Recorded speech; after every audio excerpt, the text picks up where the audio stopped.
بسم اللہ الرحمن الرحیم۔ ایک مرتبہ رسول کریم صلی اللہ علیہ وسلم ایک انصاری شخص کے پاس سے گزرے، اس حال میں کہ وہ اپنے ایک بھائی سے کہہ رہے تھے کہ تم اتنی شرم کیوں کرتے ہو؟ آپ نے اس انصاری سے فرمایا کہ اس کو اس کے حال پر رہنے دو، کیونکہ حیا بھی ایمان ہی کا ایک حصہ ہے۔ صحیح بخاری حدیث نمبر 24۔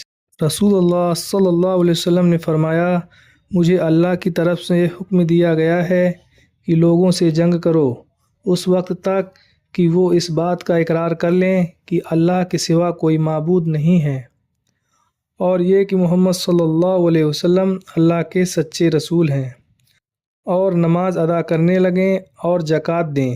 جس وقت وہ یہ کرنے لگیں گے تو مجھ سے اپنی جان و مال کو محفوظ کر لیں گے، سوائے اسلام کے حق کے۔